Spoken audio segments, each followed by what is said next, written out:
Boxing champ Gervonta "Tank" Davis is wanted by Miami Gardens police. We are here to address a domestic violence incident involving professional boxer Gervonta Davis, also known as Tank. If he is convicted, it could lead to some jail time, and that's obviously going to postpone any plans he has for any fight. All right, so buckle up, because Miami Gardens authorities have just dropped a bombshell that sent immediate shockwaves reverberating throughout the entire boxing world. They've issued an active arrest warrant for none other than the powerhouse professional boxer, Gervonta "Tank" Davis, in direct connection with an alleged domestic violence incident that reportedly took place back in October. This isn't just any athlete. This is Tank Davis, one of the most compelling and formidable forces in modern boxing today.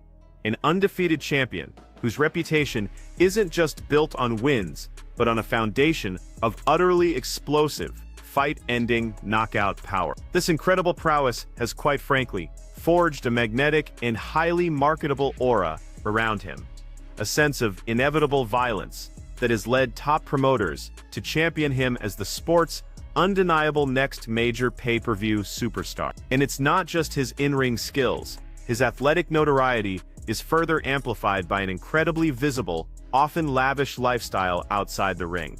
One characterized by luxury, high-profile celebrity affiliations, and constant public attention. This meticulously curated image of success means that any threat to his meticulously planned career trajectory isn't just a minor blip, it is profoundly, deeply consequential, making this latest news incredibly serious.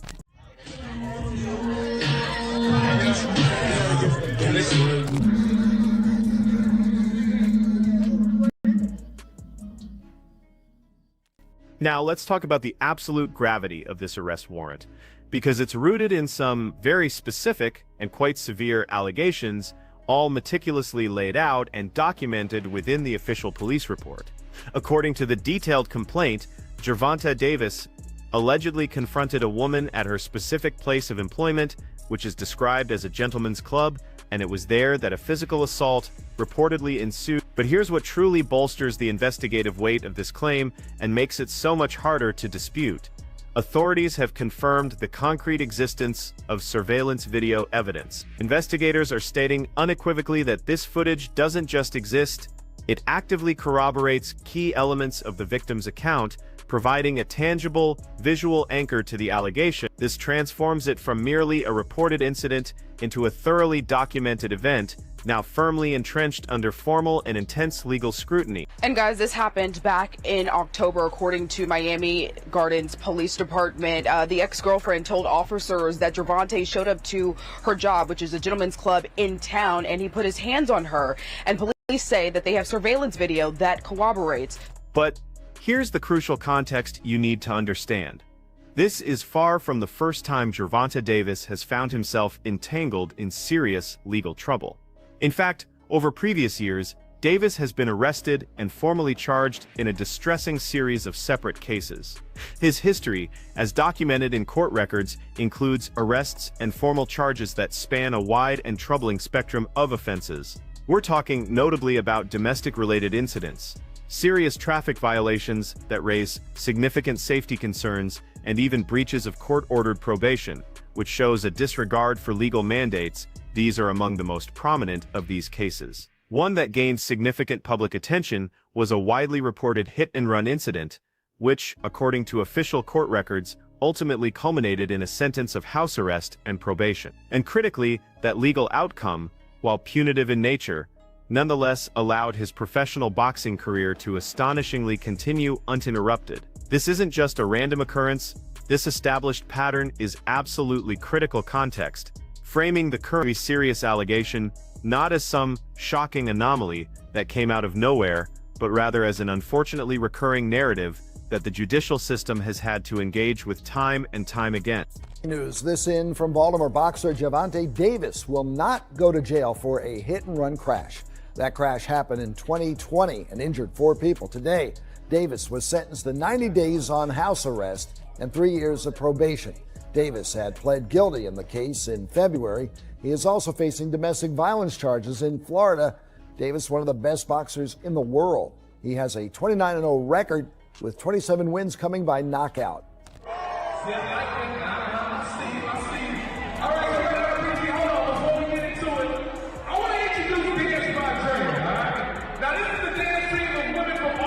If I hit a female, right, wouldn't it be mad other females? Like I ain't been just with one female. Like I'm 30 years old. Like let's be real. I've been with more than one female. Wouldn't mad females come out and say something about me hitting them? No. And get this, another very significant incident, one that was also caught on video, followed an almost identical pattern to disputes established years earlier.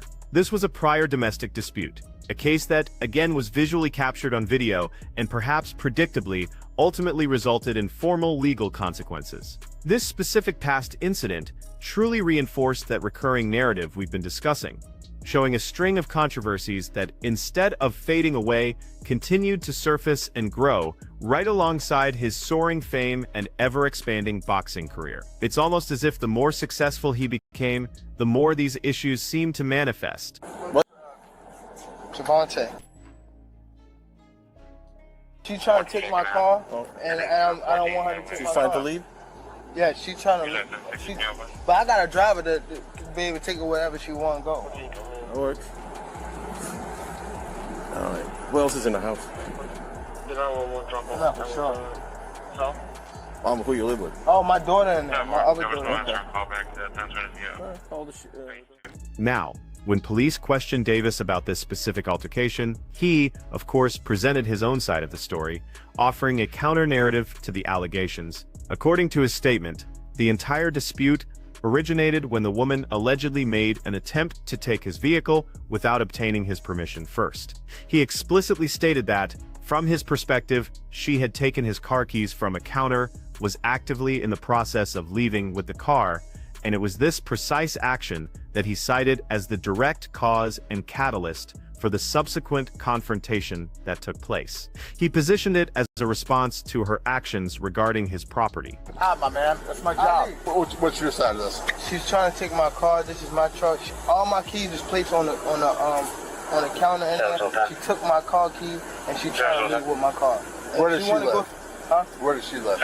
You know, amidst all these unfolding legal complexities and the various perspectives on the situation, sometimes you hear these little interjections, these bits of personal observation that pop up and add a peculiar detail to the broader narrative. For instance, in one such remark regarding an individual involved, a specific geographical point was made where it was noted, and I quote here, "I don't know how that Ed was, but well, she lived in Canada. She lived in Canada. Still." It's a rather curious piece of information, perhaps hinting at broader circumstances or connections that, quite frankly, aren't fully explained in the context of the main story, but it's a detail that was brought forward. Come on, man. And following that line of somewhat informal and frankly quite perplexing commentary, this same person continued to offer some truly unusual and rather blunt descriptions of the woman in question. They characterized her quite specifically and repeatedly by saying, and again, I'm quoting directly here, "Now she's low color. She's a low color. She's low. She's a little Parkman. She's a little Parkman." It's crucial to understand that these are direct quotes, however ambiguous or unrefined they may sound, reflecting the kind of raw, sometimes confusing, and often contradictory observations that can emerge when high-profile incidents like this play out in the public eye, adding another layer to the public's perception, however puzzling those descriptions might be. What city does she live in? Help me out. I don't know. She can tell you better than that. You were just talking. But wait, there's even more to this incredibly complex saga.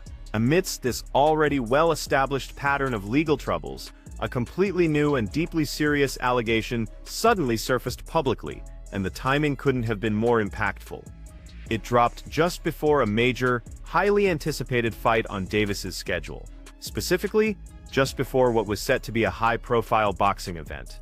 A woman who identified herself as a former romantic partner of Davis courageously came forward, not just with a complaint, but with a full-blown civil lawsuit. In her filing, she alleged a harrowing 5-month relationship that she claimed was marked by consistent physical abuse, directly accusing him of both aggravated battery and false imprisonment. incredibly serious charges. She didn't just make a general claim. In her detailed filing, she meticulously cited multiple separate attacks, pointing to one specific incident that occurred in Miami as being the most recent and, by implication, perhaps the most severe. Baltimore boxing champion Gervonta "Tank" Davis faces new abuse claims from a woman who claims to be his ex-girlfriend. This is according to our media partner, the Baltimore Banner. Courtney Russell says she dated Davis for 5 months and recently filed a civil lawsuit accusing him of aggravated battery, false imprisonment, and other offenses. She claims Davis physically attacked her a number of times during their relationship. Russell claims the most recent incident was Monday at a Miami nightclub. Davis is scheduled to fight Jake Paul in Miami on November 14th. Let me get your pair of ankles, sir. Yeah, I'm gonna start getting. Oh, No, let Fit deal with that. yeah, that's it. Turn around, watch these guys. Let me deal with Fit real quick. Have Rosado come over here. I ain't got no weapons, man. It's just your bread, right? Yeah. You screwed. Happy great. You could tell on me. Damn, what's It's it's your ex. I don't know what it is. And let's be absolutely clear about something critical here. These are not fleeting internet rumors or unsubstantiated whispers circulating online. No, these are publicly reported cases backed by official documentation and police statements.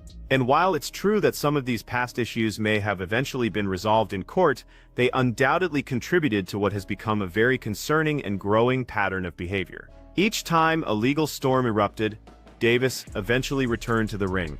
And each time, his winning streak, his wins, as the saying goes, continued unabated. But now, the narrative has shifted again. Miami Gardens police have explicitly stated that they are once again actively looking for Davis. The basis for this latest search stems from an alleged domestic incident from October, once again involving a woman. According to the detailed report from the victim, Gervonta Davis allegedly grabbed her by the back of her head, gripping her hair firmly with one hand while simultaneously holding her throat with the other, then forcefully escorting her down a stairway. And here's a critical detail that lends immense weight to this accusation. Lead detective Gary Florenzo personally reviewed video surveillance footage that, according to official statements, directly corroborates key elements of the victim's harrowing statement. This isn't just a verbal account, it's visually supported. We are here to address a domestic violence incident involving professional boxer Gervonta Davis, also known as Tank. The victim reported that Mr. Davis grabbed her by her back of her head, pulling her by her hair with one hand and by her throat with the other. He forcefully escorted her down a stairway and toward the parking garage while maintaining his grip on the back of her head. The victim further reported they were previously involved in an intimate relationship for approximately 5 months. Lead detective Gary Florenzo obtained and reviewed video surveillance footage that corroborates key elements of the victim's statement. As a result of the diligent and hard work of our Special Victims Unit, an arrest warrant has been issued for Gervonta Bryant Davis on the following charges: battery, false imprisonment, and attempted kidnapping. The investigation determined that Mr. Davis used force to restrain and attempt to remove the victim from the location against her will. The Miami Gardens Police Department is actively working with the United States Marshals Fugitive Task Force to locate and apprehend Mr. Authority. The police further reported that this alleged incident, the one with the surveillance footage, actually took place at the woman's specific place of employment. Investigators have unequivocally confirmed the existence of this surveillance footage, which they state aligns directly with various parts of the formal complaint, although it's important to note that the complete video has not yet been released publicly. In line with standard procedure for any active and ongoing legal case, the police department understandably did not disclose every single detail to the public. At that particular time, Gervonta Davis had not issued any detailed public statement whatsoever regarding this very specific and serious arrest warrant. With this new incredibly severe allegation now firmly establishing the gravity of the current legal issue, the focus of analysis quickly pivoted back to its potential impact on Davis's monumental boxing career. The analyst in question reasoned that even if Davis somehow managed to resolve this latest case, his subsequent fights would inevitably occur under an intense microscope. attracting relentless public criticism and a flood of negative attention. And while acknowledging that there were undeniably lucrative opportunities awaiting him, including highly anticipated rematches with fighters like Lamont Roach and Isaac Pitbull Cruz, or even a massive, career-defining bout against the winner of a potential Shakur Stevenson versus Teofimo Lopez clash, the analyst raised a truly critical and potentially career-ending professional obstacle. He specifically pointed out the significant uncertainty surrounding how various athletic commissions would choose to respond. This involves actively investigating whether they would pose severe licensing challenges for Davis in various states, thereby massively complicating, if not entirely blocking, his path back into the ring for any significant fights. If they do resolve this issue, they work something out, that the next couple of fights for Tank are going to be very much put under a microscope. He's going to have a lot of potentially negative attention, criticism from the public on those fights. I know there's lucrative rematches there for him with Lamont Roach, with Pitbull Cruz, amongst other fighters. The winner of potentially Shakur Stevenson and Teofimo Lopez would be a big fight for him as well. But you got to ask yourself too, how are the commissions going to react to this, and if they're going to give any issues to him in terms of licensing him for fights in their state.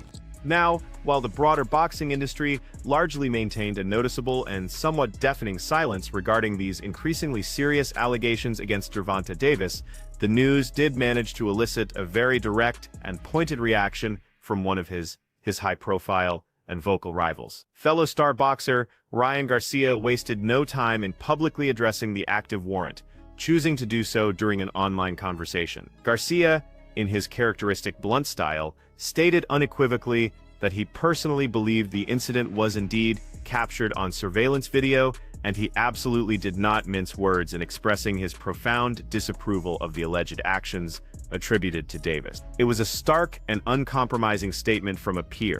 So, Gervonta Davis is a big boxer. He has a warrant for his arrest because he beat up a woman. Oh, really? Like, allegedly, or like he did? No, it's on camera.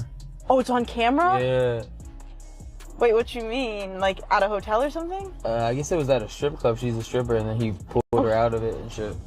But I feel like at that point, you can't... Taking all of this into serious consideration, particularly after a thorough examination of the potential licensing issues and the overwhelming public scrutiny now facing Davis, a prominent voice in the boxing community known as Boxing Jigo, shared his deeply personal reaction to the news. He openly admitted that the extensive and relentless media coverage, coupled with the increasingly dire legal situation, had undeniably forced him to completely reconsider his earlier, more optimistic prediction of a triumphant March comeback for the beleaguered boxer. Despite the grim outlook, he expressed a genuine hope that the entire matter, for everyone's sake, would somehow manage to find a quick and, crucially, a peaceful resolution, allowing everyone involved to move forward.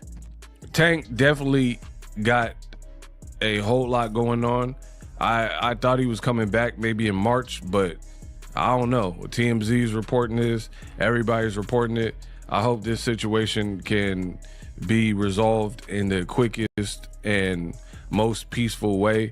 Moving ahead, a vastly different perspective emerged from Hassan Campbell, whose skepticism toward the allegations against Gervonta Tank Davis centers on what he perceives as inconsistent timing and recurring behavioral patterns. By pointedly referencing prior footage that, in his view, shows strikingly similar conduct, Campbell strongly implies that this isn't just an isolated incident, but rather a deeply troubling and recurring issue that Davis seems to face. Furthermore, the significant delay in formally filing these charges, a full 3 months after the alleged event took place, leads Campbell to openly suspect potential financial motives, which he suggests are tied to a Wontons post-breakup dispute.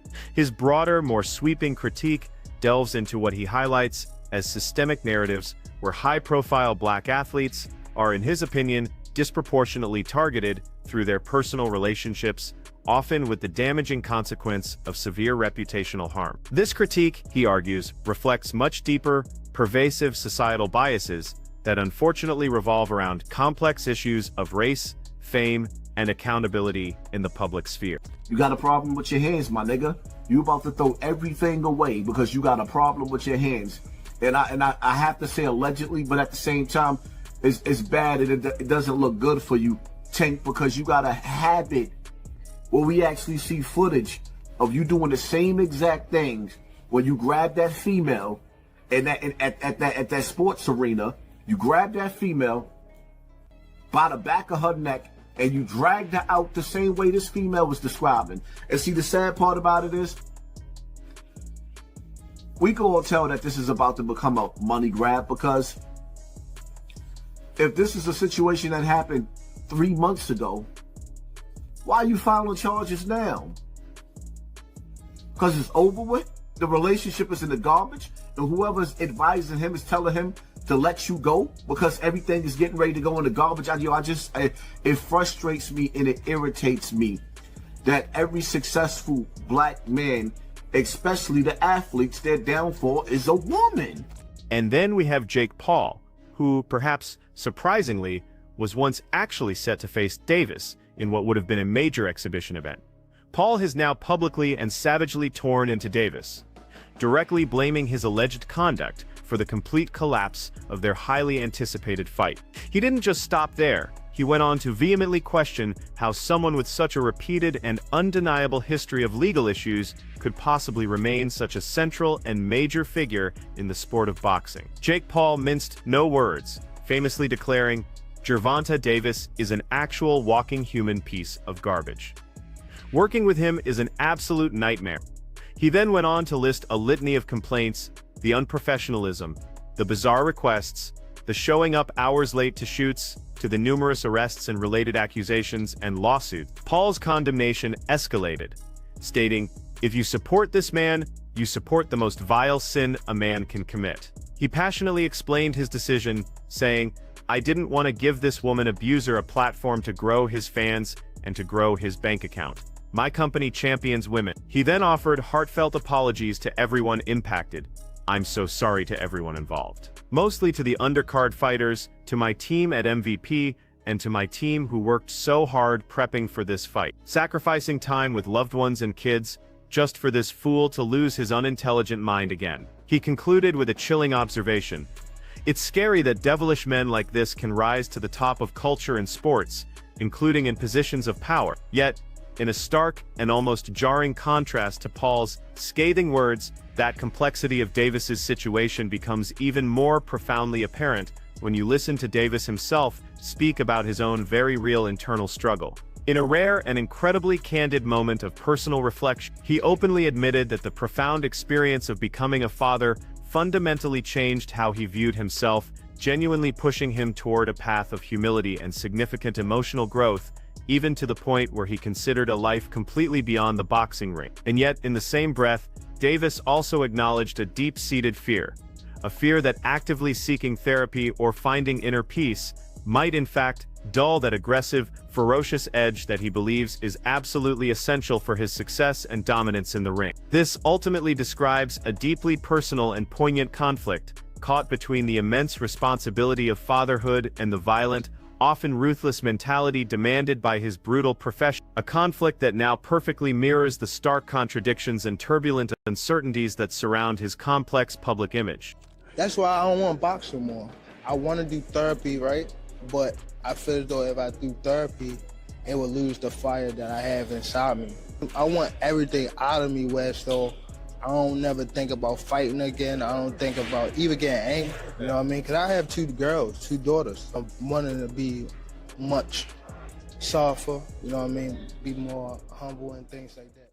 So, to sum it all up, Gervonta "Tank" Davis meticulously built his entire career on a foundation of brutal knockouts, undeniable dominance, and cultivating an aura of sheer fear inside the boxing ring. But step outside those ropes, and the picture that emerges from official police reports, cold hard court records, and undeniable video evidence is frankly far more complicated and deeply troubling. Let's be unequivocally clear.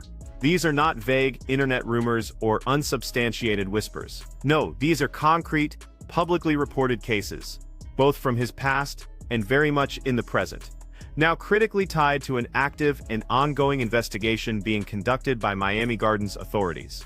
With law enforcement currently and actively seeking Davis, His entire future in the sport of boxing now sits under an intense, unforgiving microscope.